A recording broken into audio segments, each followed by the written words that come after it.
Every normal race in the world has a few things in common. A proper track, a GPS system that all races follow, a safety car, and nearly identical vehicles.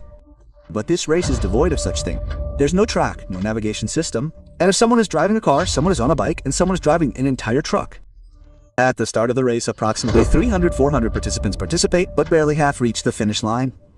Every race takes place on a track, but this one takes place across deserts, mountains, and dry rivers. And this race doesn't last just a day or two, it lasts 2 weeks. Hundreds of kilometers are driven every day. And here, the key here isn't just finishing, but finishing. This is the rally that's often considered the world's most dangerous, and sometimes even bloodiest rally. Why have more than 80 people lost their lives in it so far? And have any Indians even participated in this dangerous rally? And if you're wondering how to participate, what are the rules? And how brutal are the penalties? So wait, we'll find out the answers to all these questions in today's video. Because this isn't just a race, it's a battle for survival between man and machine. So let's start with its history. It was 1978. A French racer, Thierry Sabine, lost his way and got lost in the desert. That's when he got the idea, why not create a race where the road itself is the biggest enemy? And that's how the Paris to Dakar Rally was born. This race started in Paris and ended in Dakar, Africa. This race covered thousands of kilometers a day through deserts, forests, and mountains where there are no paved roads. Later, due to safety issues, the race moved from Africa to South America, and nowadays it takes place in the dangerous deserts of Saudi Arabia. Now let's understand how the Dakar Rally actually works. This race lasts 15 days, with one day being a rest day, where racers repair their vehicles. The entire race covers approximately 8,000 to 10,000 kilometers, with approximately 600 to 800 kilometers covered each day. Daily, you must complete a few stages. In between, you'll find service points like refueling points, GPS points, and stamping zones. In addition to bikes, cars, and trucks, 2 other categories of vehicles compete in this race: ATVs and SSV buggies. The most brutal category of the Dakar is the bike category, where only a single rider can finish the entire Dakar, and that too without a co-rider. The slightest mistake leads to injury or even retirement.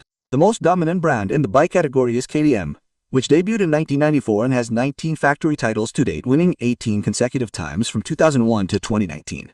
Next comes the cars category, which includes a co-driver along with the driver. Initially, only petrol and diesel cars were allowed, but later electric and hybrid cars were also allowed. The winner of this category is the MSUDH Barrow, which has over 12 titles, but the Toyota Hux is no less. It also has numerous titles, and the recent winner is the Toyota Hux. Then comes the trucks category, which boasts 1,200 horsepower, even, with a weight of 8 to 10 tons. The undisputed winner of this category is the Kamaz Master, driven by a Russian team with approximately 19 titles.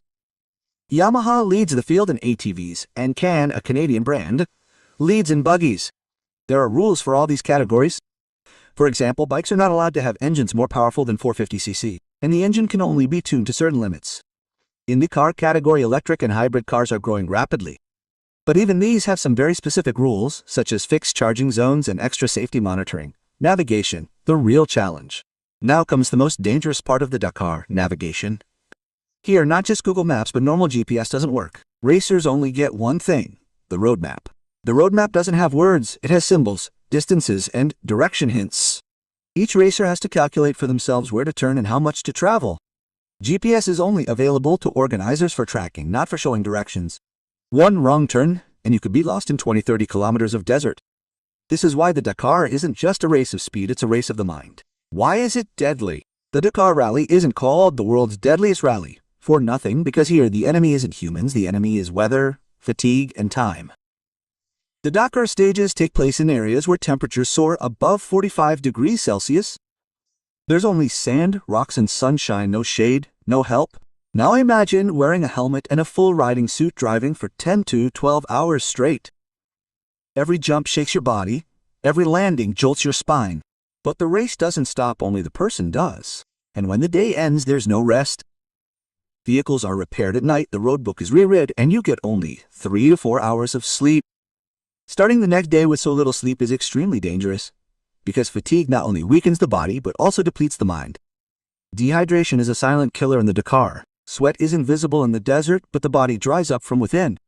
If you lose water, concentration is lost, and if concentration is lost, accidents are certain. This is why accidents are common in the Dakar Rally. high-speed crashes, flips on dunes, and often fatal injuries. More than 80 people have lost their lives in the Dakar Rally. Riders, co-drivers, mechanics, and even spectators.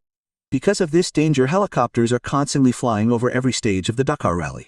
These helicopters aren't just for footage, they're for medical emergencies, rescues, and life-saving.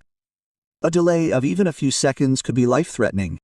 Therefore, the Dakar isn't just a race, it's a mental breakdown. It's physical torture. It's a test where reaching the finish line is considered victory. And the winner here isn't just a racer, they become a legend. Legends and India. It's impossible to talk about the Dakar Rally without one name, Stéphane Peterhansel. Having won the Dakar Rally 14 times, he's known as Mr. Dakar. Victories on both bikes and cars, whether in the desert or the mountains, Pet makes history everywhere. But now the story isn't limited to foreign legends. India is also included. The biggest name from India is CS Santosh, a rider who raised the Indian flag in the world's most dangerous rally. Behind him stands the Hero MotoSports rally team, an Indian company with Indian engineers and Indian riders. Hero didn't just participate, Hero proved that India can also participate in the Dakar Rally and win it in the future. The Dakar is no longer just a story about Europe or Africa, it's also a story about India. Participating in the Dakar Rally is as challenging as it looks. Entry into the Dakar requires an international racing license, years of previous rally experience, and extreme physical fitness. But the biggest truth is that the Dakar demands not just courage but a budget of crores. Bikes, cars, spare parts, mechanics, and logistics combine to make it one of the most expensive rallies in the world. So not everyone wins the Dakar, but whoever reaches the start line is already a champion. And if you can't participate in the Dakar, following it is no less thrilling. Live updates are available on the official Dakar website. There's real-time live tracking. The Dakar Rally isn't just a race, it's a test of human limits. It shows that even when the road seems lost, one can still move forward. If you enjoy such real stories, legendary races, and extreme motorsports, like the video, subscribe, and tell us in the comments, will India ever win the Dakar? Because this isn't just a story, it's the future.